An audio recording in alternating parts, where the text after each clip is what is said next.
Well, they got a new dance, and it goes like this.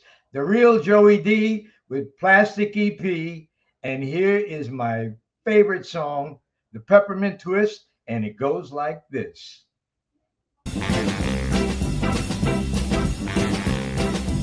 Well, they got a new dance and it goes like this. Yeah, the name of the dance is the Peppermint Twist.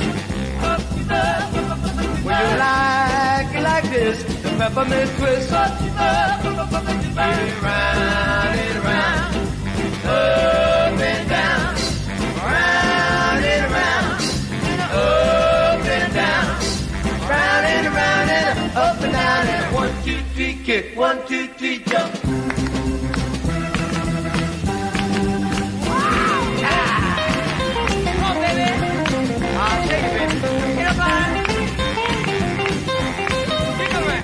Right, now I just want to tell everybody out there in the world, I feel so great, such a great interview this will be with the one and only Joey D. And I got to tell you, this man is a rock and roll legend.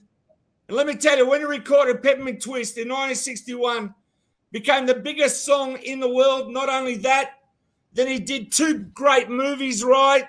Hey, Let's Twist and 2 Tickets to Paris. And the man, just his career just came by itself. How are you today, Joey? I'm very well, Plastic, and thank you very much for the nice kudos. I'm honored to be on your show. This is the first time I'm ever appearing in Australia, because I never did go there during my heyday. But I'm so happy to be on with you, Plastic. Thank you, Joey. And also want to mention, since you mentioned Australia, you got so many fans here that love you. And also, the band The Sweet in 1974 re-recorded your song that you co-wrote, Peppermint Twist, and it was the #1 in Australia. How great's that in 1974? How cool. I really appreciate that. I'm honored. And I just want to tell you that you guys are great. And thank you so much. Anyway, you still got time to come to Australia if you want to come. And if you do, you come to Melbourne, Australia, I'm taking you out for lunch and dinner on me. It'll be my honor. Well, thank you so much. My good friend Gary Puckett, who lives in the same town I live in Florida, he goes to Australia quite often, but he flies. And back in 1962, for 25 years, I had aerophobia, so I didn't fly. So there's no way am I getting to Australia except by ship, and that would have taken about 6 months. I've interviewed Gary. He's a friend of mine. If you tell him about Plastic, he'll know. Now, let's go back to the start, because a lot of people don't understand. You had a career where you fell into it. You're playing saxophone. Then you ended up singing on the song Peppermint Twist that you co-wrote. You're at the Peppermint Lounge, and I've got to tell you, you are Mr. Cool. There is no one cooler in 1961 than yourself. I've seen videos, and it doesn't matter, artists come and go, but you're at the top. You're at the top of the game. And when we met Twist, you are the real deal. The real man that put Twist there with the Peppermint Lounge and all the celebrities and all the women and all the people came. What was it like to have like a Beatlemania in 1961? It was just incredible, because I come from a blue-collar family. Both my parents were born in Italy, so I was first-generation American. I started a little band in New Jersey, which seems to be a hotbed of music. We had Frank Sinatra and Bruce Springsteen and Bon Jovi, Connie Francis, the Four Seasons, all from within about 20 miles of each other. So it's like an amazing place to grow up for music. And I used to follow Frankie Valli and the Four Seasons when they were the Four Lovers. They were idols of mine. And of course, they were neighbors and good friends and good buds. And we had a great time together as far as that was concerned. And going to the Peppermint Lounge, being at the right place at the right time, was just what created my career. I was working one night in the Peppermint Lounge, which is in the heart of New York City and West 45th Street. And that's the heart of the theater district.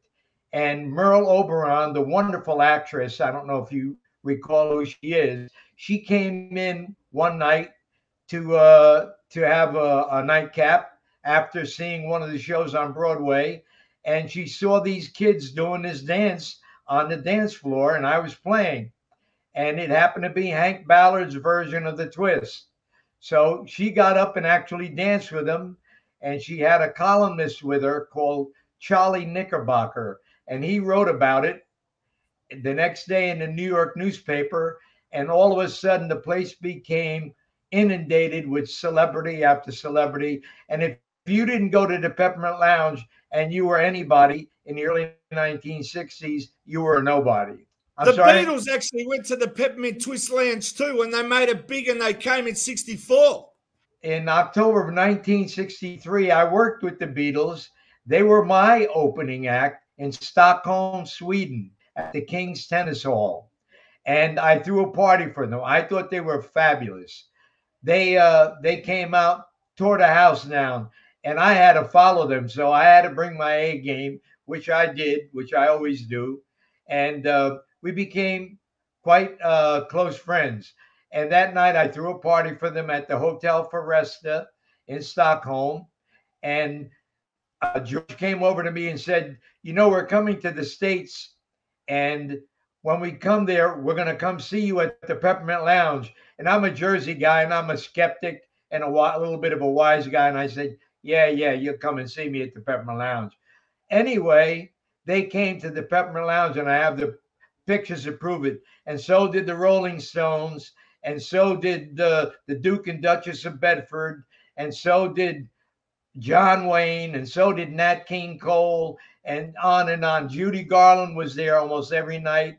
I mean, it was make believe land. It really was. How about Marilyn Monroe and Ava Gardner? You want to talk women?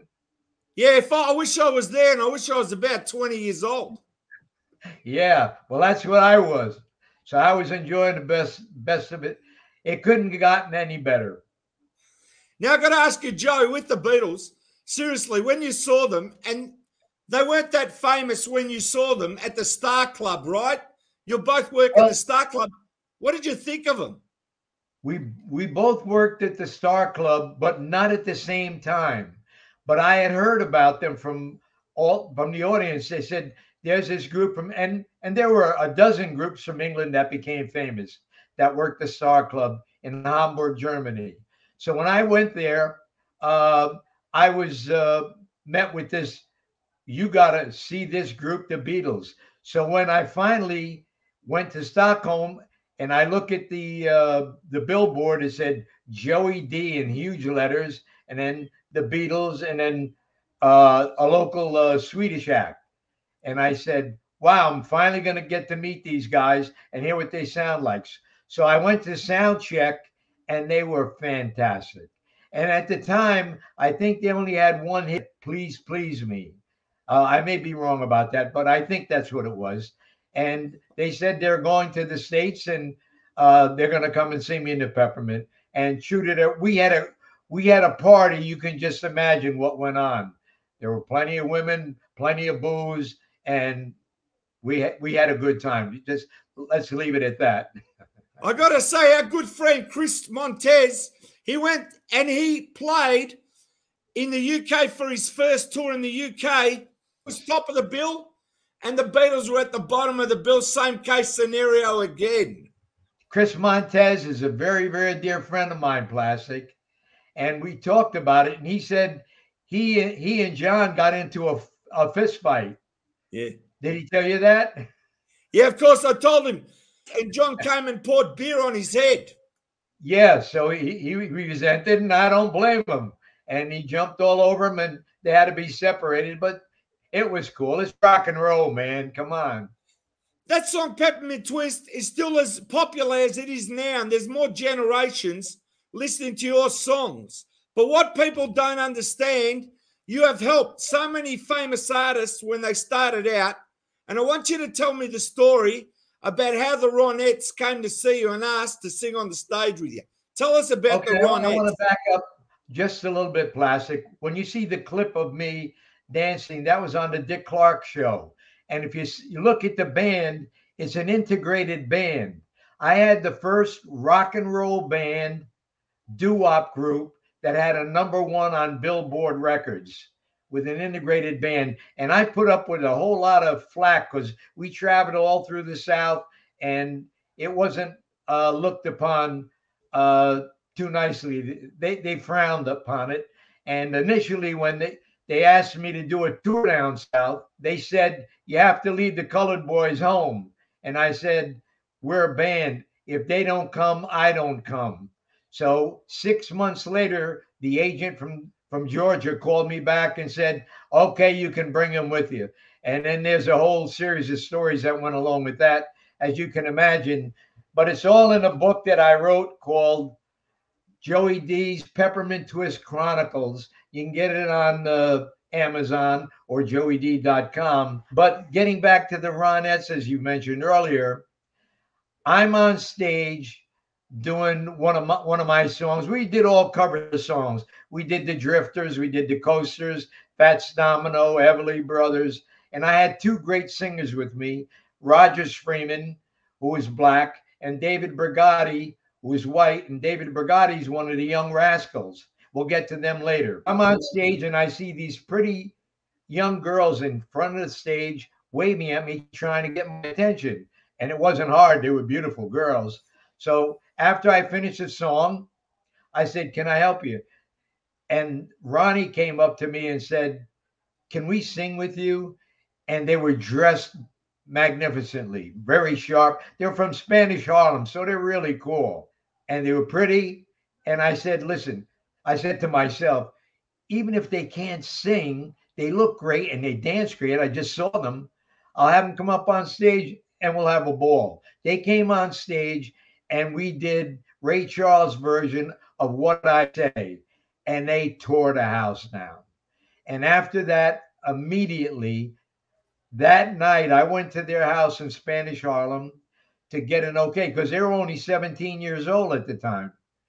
And Ronnie, Estelle, and Nedra, the three of them, two sisters and a cousin. And I went to their house to get an approval because I wanted them to be part of my group. And the parents gave us a once over, and they said, if Aunt Helen, their aunt, could be the chaperone when we go on the road, then they can go with you. And that was the case. Aunt Helen came with them. We went on the road. And about 6 months later, Be My Baby came out. I didn't have that much to do with their success. They were that great. They were going to be discovered sooner or later. But I'm happy to say that they started out with me at the Peppermint Lounge. Now, that's really good. Now, why I want to say that is we're talking now, but you went to the same high school with the Shirelles. Now, the Shirelles influenced the Beatles, as you know, with their great song because they covered it, Baby It's You, and the Beatles loved the Shirelles. The Shirelles gave me my first audition for a record contract on their label, which was Scepter Records. And Florence Greenberg, the owner, lived in our same hometown, Passaic, New Jersey. And I'm very proud of that. And it was an integrated town, a blue-collar town, close to New York, 8 miles from New York City. So it's like a Liverpool situation, a dock town. We didn't take any guff, a lot of fights, but we loved each other. We all got along. And I asked the Shirelles after they became famous, I said, how cool is this? They're in high school and they have a hit record. I said, I would love to get a hit record. So I went to them. I had the #1 band in New Jersey at the time, and we backed up people like Frankie Avalon, Bobby Rydell, my dear friend who just passed away, Fabian, Connie Francis, and all the acts that had hit records. When they come to a venue, they'd hire Joey D because they knew he had the best band in Jersey, and that we backed them up. So when we got to all of these people, it was just a wonderful place for me to be at this particular time. And with the Ronettes and then going on to the Rascals. And well, you asked me the questions, I'll give you the answers. Right. I've got to move forward, and I'll tell you why. There's reasons why. People don't know your importance. I know how great you are as an artist, how you had the #1 band, how you gave quality and you had high standards in everything you did in music. Like you're a master. But now I want to move to Jimi Hendrix because people, it's going to blow their mind. Tell them the Jimi Hendrix story. I mean, Plastic, if someone told me this story, being the skeptic that I am, I wouldn't believe all of this could happen to one person. I danced with Judy Garland. I met John Wayne and Nat King Cole and the Peppermint. I met the Beatles, of course. The Stones came in. I worked with Peter Noon a lot in the States. And he says to me the first time I met him, he said, when we first came to the States, we didn't want to see the Statue of Liberty. We didn't want to see the Empire State Building. We wanted to go to the Peppermint Lounge, and they did. And that was the place to be. And it was just an amazing, amazing occurrence. And Peter Noon's just a great guy and a good friend and a wonderful entertainer. And I learned how to be an entertainer at the Peppermint Lounge. I never had any musical training. I played saxophone. I was a background singer. How I became a lead singer is in the book, because Henry Glover said sometimes a songwriter can copy the essence of the song better than the best singer in the world. And I had two of the best singers in the world, Rogers and David, but he didn't like their version. He said, Joey, you try it. I said, I'm a background singer and I'm a sax player. He says, try it. Got nothing to lose. He said, give it a go. So I did. And he said, that's exactly what I want. That's the version that I want. And that's what they went with Roulette Records. Now, as I said, let's move on to Jimi Hendrix. Tell me that story. Okay, well, the band was in flux. We were in transition. And as most bands, you keep changing musicians. At least I did. A lot of them became famous. A lot of them got married. A lot of them had girlfriends that didn't want them to go on the road. You know, the rock and roll stories. Well, anyway, I'm looking for a guitarist. I had a drummer by the name of Jimmy Mays from Chicago, and he had worked with Martha and the Vandellas, the Shirelles. He was their drummer. And I got him. I was fortunate enough to get him for my drummer. And I said, Jimmy, we need a guitar player. My guitar player is leaving. So he said, I'll go into New York and I'll look around. So he looks around. He says, I found this dude. He just got off the road with Little Richard and the Isley Brothers. And I said, really? I said, he got to be great then. I said, why would they let him go? He said, because he took up too much of the show. And I said, well, that's what I'm looking for. I'm looking for people to make my band better. So I said, bring him to my house and I'll audition him. So Jimmy goes to New York with my nephew, Johnny, and they pick up Jimmy at the Hotel St. James on 45th Street. And my nephew told me it was a real flop house, cockroaches and the worst kind of stuff you can deal with in a 2-bit hotel. And they pick Jimmy up and they bring him to my house in Lodi. So he comes in, no guitar case. He had just a bag over his guitar, and wasn't a Strat. It was one of those. Anyway, and he had a $2 amp, I call it. It was a real tiny thing. And he plugged it in, and then he plugged the guitar into the amp. And he said, what do you want me to play, Mr. D? And I said, first of all, my name's Joey. Second of all, I want you to play what you like to play. So he starts playing beautiful Curtis Mayfield songs. And I'm an R&B guy. And he started playing that. And I said, you don't have to play anymore. You got the gig, man. And Jimi Hendrix had a row with my wife, which is also in the book, because after, this is 1962, I said, okay, you got the gig. He goes in his coat and lights up a joint. And my wife is there, and I have 2 boys who were 4 and 5 at the time, and she blew her lid. She said, get the hell out of my, she's a Jersey girl too, so she didn't take any guff. She said, I don't care if you're going to be in the band or not, get the hell out of my house. She chased him out of my home. And it's in the book. You got to read the book. It's really good. And anyway, Jimmy goes out the door with with Jimmy Mays and my nephew Johnny. And as they're leaving, I ran to the door and I says, Jimmy, you got the gig. I'll see you Friday. But the things that happened, Jimmy was with me in 1965, and he was just he had a great sense of humor. It got to the point that he was so exceptional, and I could see that. And then if you couldn't see that, you didn't belong to be on the bandstand. And I considered myself to have a great ear and a good eye for talent.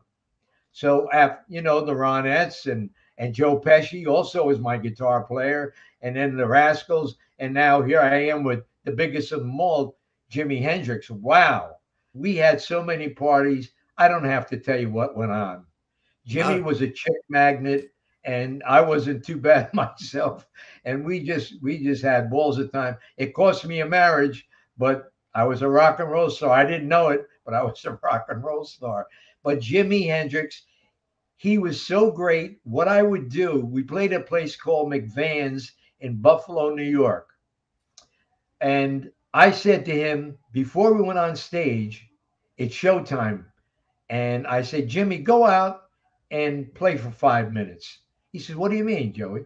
I said, just go out by yourself and just jam by yourself. Because I always heard him playing in the hotel room, wherever we were. And he was fabulous. And I said, just go out there, see what's going on. So he went out there and he played 5 minutes, and the crowd would roar. And they didn't even know who the hell he was. He wasn't famous. He was Joey D's guitar player. So he became my opening act on, for all the gigs that we did in 1965. Now, at that time, I owned a nightclub in New York City. You're not going to believe all this stuff because it sounds fictitious, but it's real. It happened to me. Believe me. I had a nightclub called Joey D's Starlighter. One night, who comes in but the Animals, Eric Burden and Chaz Chandler. Chaz Chandler, see, I'm on stage with my house band, who was Jimi Hendrix and Jimmy Mays and a couple other dudes. And Chaz Chandler must have said to himself, whoa, and Eric too, this guy is fantastic. We got to do something with him. So for the next few nights, they kept coming into the lounge. I knew something was up, and they came in and they offered him a deal to take him to England, and they said, we're going to make you a star. And Jimmy came to me on one of the gigs, and he said, I got an offer to go to England, Joey. What do you think? I said, what do I think? I think you better take it.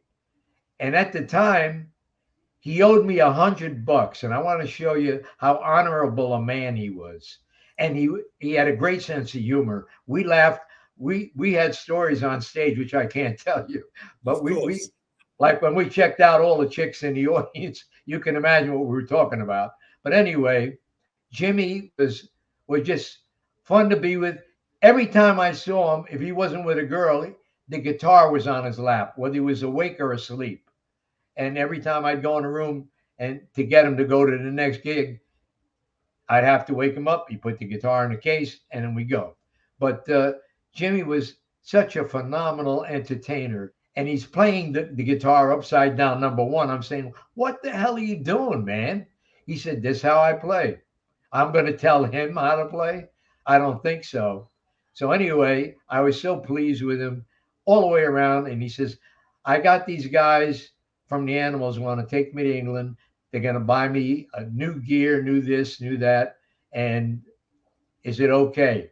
I said, is it okay? I said, you better take that deal. It sounds fantastic.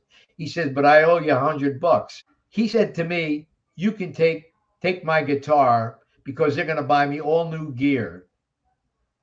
And he gave me his guitar. I said, I don't want your guitar. You're going to need it, man, when you get out there. And at least to start. And he said, you got to have it. I don't feel right unless I feel I paid my debt. So he gives me his guitar. Now, I'm the owner of Jimi Hendrix guitar. And in that guitar is his hair pick and his little black book with lots of chicks' phone numbers, as you can imagine, and probably mine and some others. And about 100 guitar picks. Can you imagine what that guitar would be worth today? But here's what happened to the guitar. Now I need a guitar because he left. So I worked with a group in the Star Club in Hamburg called the Undertakers. I don't know if you ever heard of them. Was Chris Houston or Houston they call it. I don't know what the hell you guys call it, but we call it Houston. I said, "Would you like to play for me?" Because he was a good guitarist. And I said, "You can be in a band," because I needed someone. And he said, "I can play, but I don't have a real good guitar." I said, "Listen, this dude just left for England, and I have his guitar. He owes me $100. I'll give it to you, and you can pay me $25 a week. In 4 weeks, we'll be done. Case closed, and that's it." So what he did was he was every week before I paid him, he says, "Take out the 25." And Chris was a great guy, and he became a super recording guy in Nashville. And he became very, very famous in the States. Seemed like everybody I talked to became famous except me. But anyway, Jimi Hendrix went on to bigger and better things. I only met him one time after that in Milwaukee, Wisconsin in 1969. And he came to our gig and he sat in and he said, "Thanks for doing it. Give me that opportunity." I said, "I didn't do anything for you, Jimmy. If you didn't have the talent, you wouldn't have been anywhere. You'd have been another guitar player. I had thousands of guitar players, but you stood out." And then now after Chris decides to leave, I needed another group. I needed another guitar player. So I had, when I was in England, I had Felix Cavalieri from the Rascals as my B3 organ player. So he was already in my band. This is 1963. So 1965, I'm putting a new band together for my nightclub. So I have Gene Cornish, who was with another group in the Peppermint Lounge. He's from Rochester, New York, with the with another group. And then I had Eddie Brigatti was the younger brother of David Brigatti, who sang with me. And Eddie was like all of 16 years old. I took Eddie. The song I did, "What Kind of Love Is This?" That's the first song Eddie Brigatti ever went in the studio and sang on. We needed a singer, and I said to David, "We got to have another background singer." He said, "What about my brother?" I said, "He's 15, 16. He doesn't.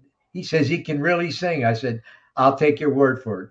And he did a great job on the song. So now we got Eddie Brigatti, Felix Cavalieri, the two mainstays who wrote all the music for the Rascals, Gene Cornish, and I had Ricky Channon, a great drummer. But I knew Dino Danelli, who was their drummer, because he was another Jersey boy. So it seemed like it was a hotbed of music in New Jersey for some reason. I happened to be at the right place at the right time. New York City, it was just incredible. I'm going to jump from story to story. Like while I was at the Peppermint Lounge, when I had my one day off, which was on a Monday, I'd go down to the Village and I'd go to Cafe Wa and watch Bob Dylan play. And Bob Dylan wasn't famous. And who the hell is Bob Dylan? Okay. But anyway, so that's the Jimi Hendrix story. And we had such great times together. And I miss him so much. And it's a shame that he left us so soon, because he had so much more to offer, and we lost all of that. What was it like touring with Bobby Valley and Dave Brigatti? Dave Brigatti should have been a star in his own right, like his brother was. I thought Dave Brigatti, if you listen to the Rascals songs, all of the Rascals songs, he did all the harmonies, and he's singing the top. He's singing the top falsetto, and he was just magnificent. He used to sing like Johnny Nash or Little Willie John, or you name all the good singers from my era, Jackie Wilson. He did all of those songs because he had the chops. Rogers Freeman would do "For Your Love" by Ed Townsend, and he would do the Drifter songs. And we had a hell of a group, but we were a cover band. That's all we were. And the reason I even got into the twist, I went with Rogers to an all-black club in Newark, New Jersey, in 1959, and we went to see a group called Pearl Reeves, a female guitar player in her band, and David Brigatti and I were the only white guys in the joint. We were the only, but it didn't bother us. We were cool with it.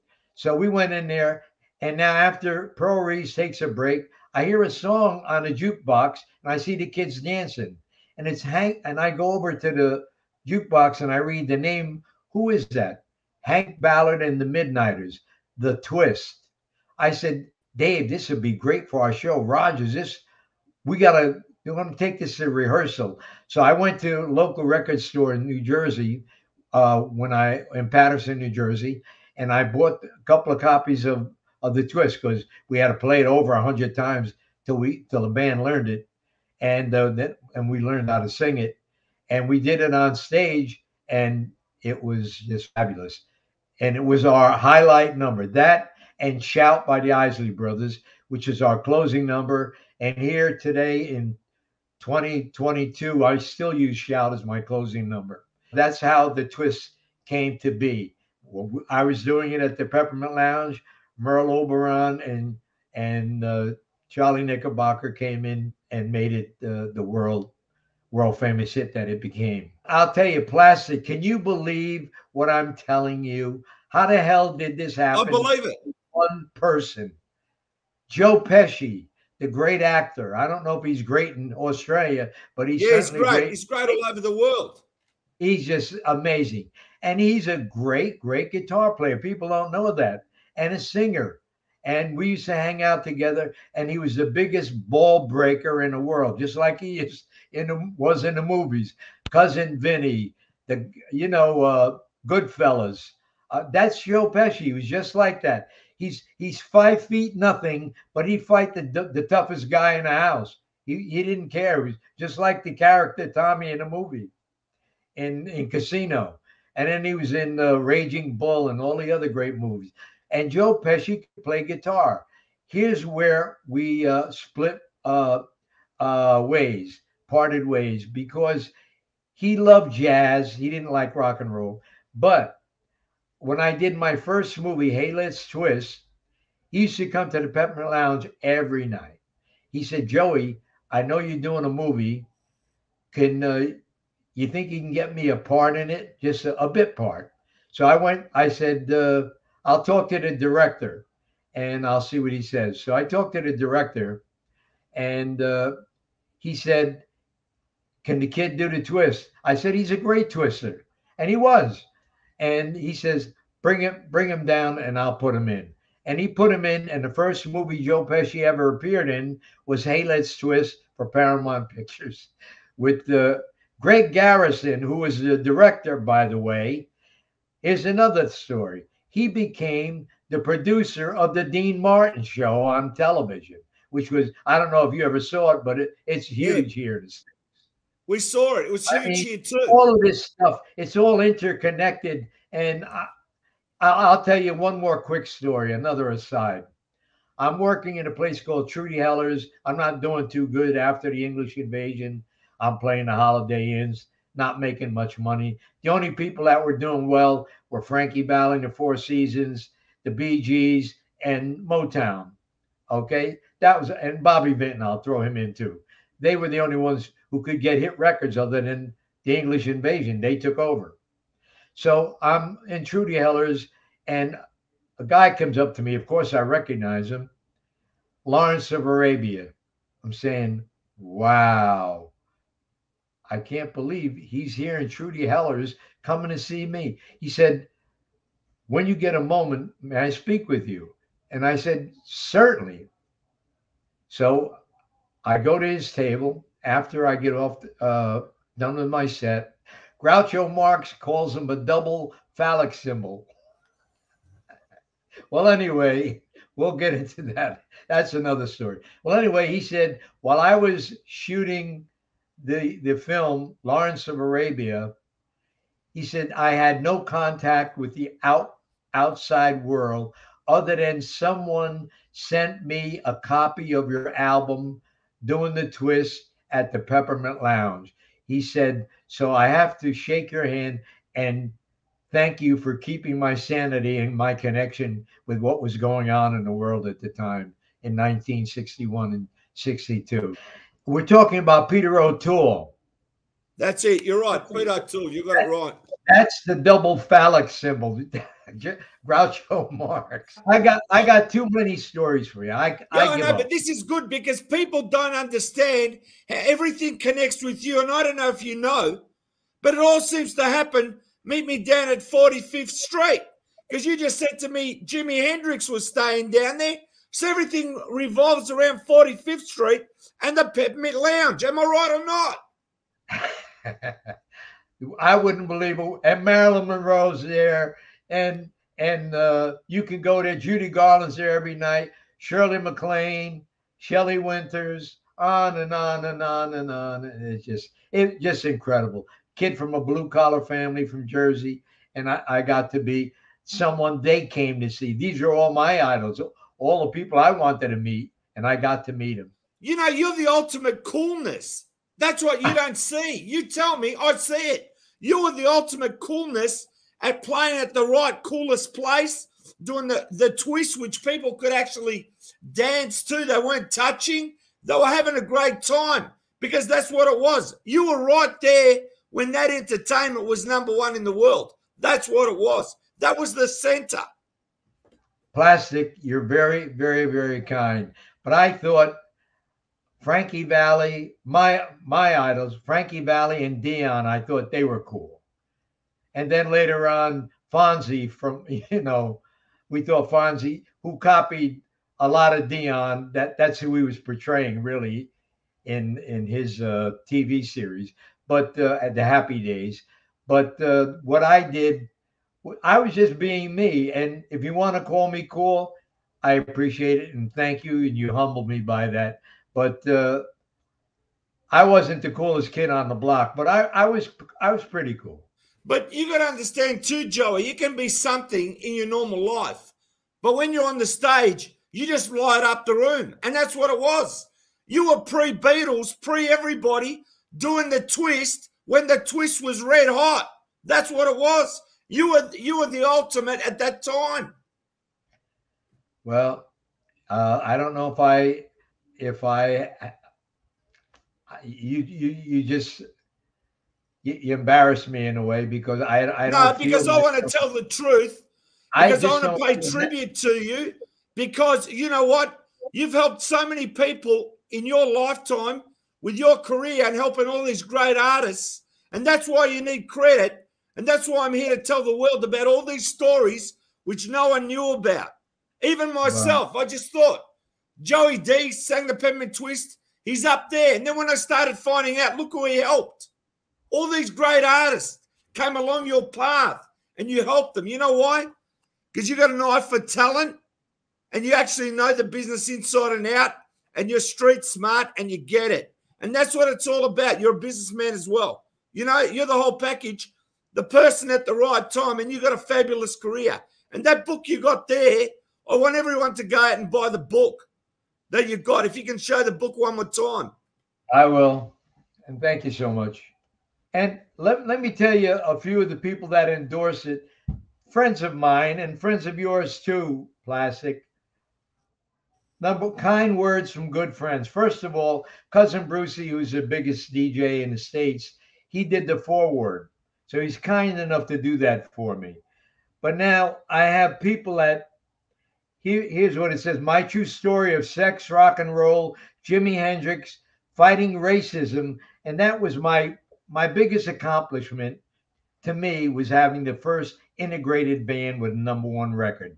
Because I didn't like racism then, and I don't like it now, and I never liked it. And my parents came from Italy, and they told me to judge people by the person, not by the color of their skin. And then I got hooked up with the mob because they owned Roulette Records, and they owned Peppermint Lounge. And I never got paid any royalties. There's another story in the book. But the people that here, Sir Barry Gibb, I think everybody heard of him, BJ's, Joey D's time in the mid-60s. Well, anyway, Frankie Valli endorses the book. Aaron Neville from the Neville Brothers, one of my favorites. Ronnie Spector, of course, my kid sister in a way. Frankie Avalon, Shirley from the Shirelles. These are all people. How's about Julian Lennon, John's son, because I had met his dad. I mean,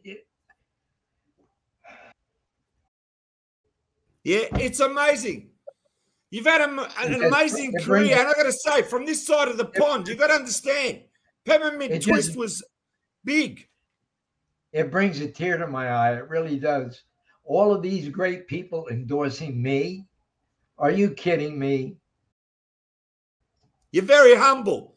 You're very humble, but you got to understand, you deserve all the credit in the world for being one of the greatest performers. And this is why, someone from the street, your area there where you went and you became a famous singer with a number one hit in 61. And then you're into the movies. You do two great movies. And then you go and play with one of the greatest bands out there. And you help so many people. You know what? It's about time the world actually know the real Joey D. And I thought about this all day, and I'll tell you, your life story would make a magnificent music biop, a biography of your life, because you've got so many stories that I can tell you better than half these biops out there now. The Elvis one is great. They're in the process of doing a documentary now. They're doing a screenplay on the book, and they're talking about doing a mini series for TV. I mean, they're talking about it. When it happens, I'll believe it. So right now, I'm just Joe DiNicola. I'm living the good life with my wife. And after she left me, we're back together. My original wife and I. She had the courage to remarry me after 30 years, and I'm living the life of a prince. It couldn't be better. I have 5 boys and 2 girls, all of them connected to music in one way or another. But it's people like you that remind me of the career that I had, that I belittle in a lot of ways, and you blow it up and you make it sound like it's something very special. It happened to me only because I happened to be there. But I had a good ear. I'll give myself that credit. And I had a good eye for talent. Yes, I did. Because I always wanted this band. I'm going to give you one more aside story, which is in the book. We had Battle of the Bands. That's why I told you we were the number one band in Jersey. We beat all the bands for 3 years running, and we were the number one band. And the number two band was a band Joe Pesci was in every year. And he got sick and tired of being number two, and he quit his band and joined my band. That's how I got Joe Pesci in the band. So, I mean, it sounds like make believe, but it's not. It really happened. Joe, let me tell you, I've seen a lot of interviews that you've done, and I'm here to put it all together, and you can watch whatever interview you like. But I can tell you the one that we did today is very special. And not only that, I want to tell people this. This is a new CD that's come out, right? Peppermint Twisting, and Joey D and the Starlighters go and buy it. Now, I don't know if you know this, but there's 2 new releases in the UK, the CDs. Here's one of them here. Joey D and the Starlighters, right? It's actually got one of your albums in there too.